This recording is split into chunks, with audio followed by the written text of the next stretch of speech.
Hi there, and welcome back to the Gastrotomy Educational Series. This has been a lot of fun for me, and I hope that you're getting a little bit more comfortable with France. Now, some of you have written in and asked me to share an idea of some good reference books that might help you with your studies or you're becoming more familiar with wine. And the first one that I recommend, this is what we use as sommeliers. This is the Sotheby's Wine Encyclopedia written by the brilliant Tom Stevenson.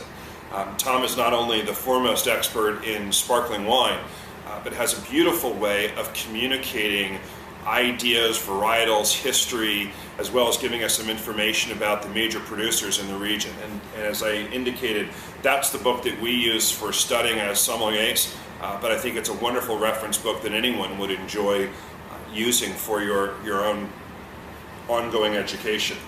Another book that I like quite a bit, and you can see through the my use of this, that this has been a book that I've loved over the years. This is from the Culinary Institute of America. This is called Exploring Wine, and I'm sure that they have a more updated version of that book, but one that I think has great information and could be a nice augment to what you might find from Stevenson. The other book that I'm remiss that I don't have here today would certainly be Kevin Zeralli's Windows on the World Complete Wine Course. Zeralli is, I think, for many of us, the foremost expert in wine. He has the best-selling book. And what I mean by the foremost expert is that I think Zeralli has educated so many of us through this book. I've recommended it through the years. In fact, it was mandatory for all of my servers to own the book and study from it. He does such a great job of introducing you to regions, introducing you to the producers in those regions, the varietals, the great vintages, and even gives you some food pairings that you would find traditionally employed in those various wine producing regions of the world. I also like having a great book, and this is Jancis Robinson's The World Atlas of Wine, and one that, while there are maps in all of these books, I think these maps are extraordinary. So today we're going to talk about the Northern Rhone, and if we see here that Paris is just north of center, we're going to come down into this southeastern part of France, and where there's a little bit of gold here is the Rhone, rather close to Provence, particularly in the southern part, but the Rhone River will flow right through here and ultimately empties into by Marseille into the Mediterranean Ocean, and this will be the region that we'll be focusing on. The Rhone is separated into two different parts, the north and the south. And in the north it's a little bit easier to understand simply because one primary red grape in the north, and that is Syrah.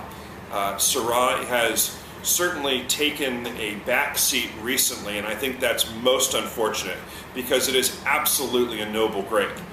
Indeed, it's interesting to me how many people have such a profound understanding of Burgundy, or at least let's say a profound appreciation for Burgundy and Bordeaux, even Champagne. But very few people really consider the Rhone in that same category of elite wine producing regions, and I think they should. The Northern Rhone especially has two areas that produce wines of awesome complexity, great depth, and are absolutely age-worthy, and ones that should find their way into any serious collector's cellar. So let's just dig down a little bit. Syrah is that primary grape. As I was indicating, I think it has fallen out of favor, and maybe it's because so much bad Syrah was produced over the years. Syrah that was syrupy and that tasted like a grape bomb and had lacquered qualities of oak to it.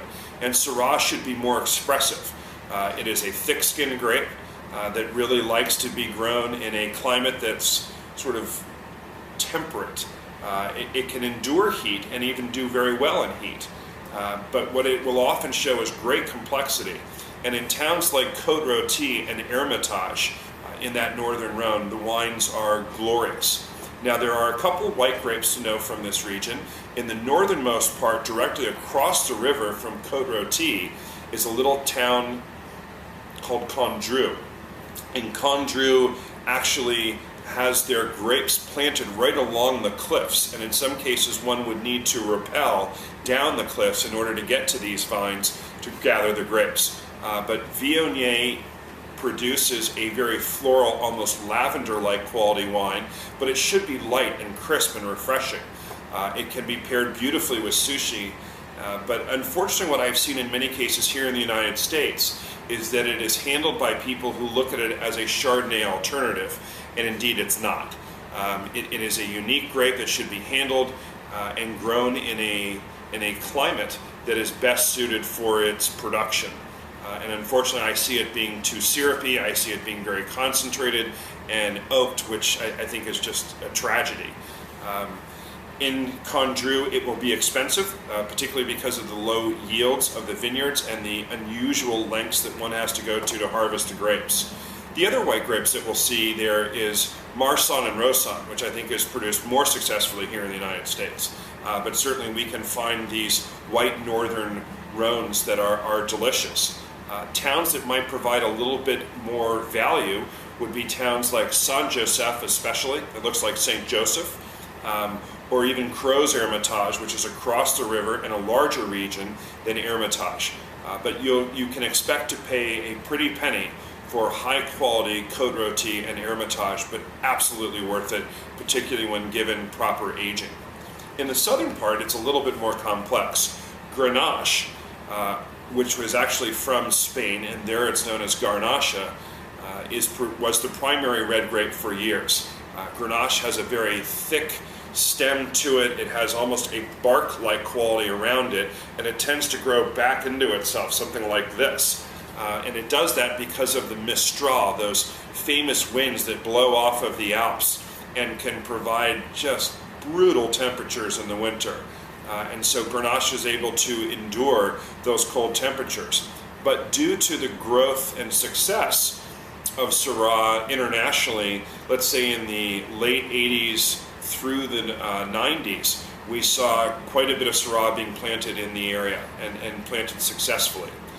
Probably the most famous town in the Southern Rhone would be Châteauneuf-du-Pape, which takes its name from the papal city of Avignon, and it literally means the Pope's new house. The red wines are made primarily from 8 red grapes and 5 white. These are certainly wines of consequence, wines of soaring complexity, and really work beautifully with an array of different foods. Now, there is not one style of Châteauneuf-du-Pape. Indeed, many houses, some are more, I think, in the modern style where they're a little bit more fruit forward. Others show more earthy expressions.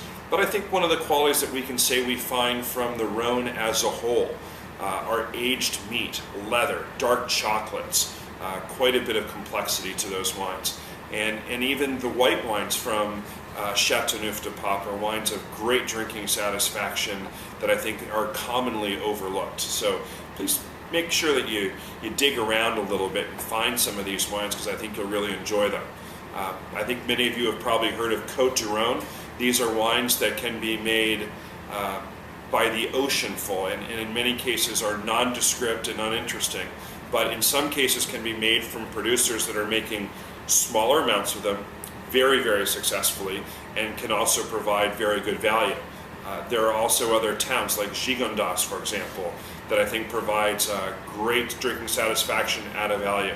So I hope you'll have some fun with the Rhone.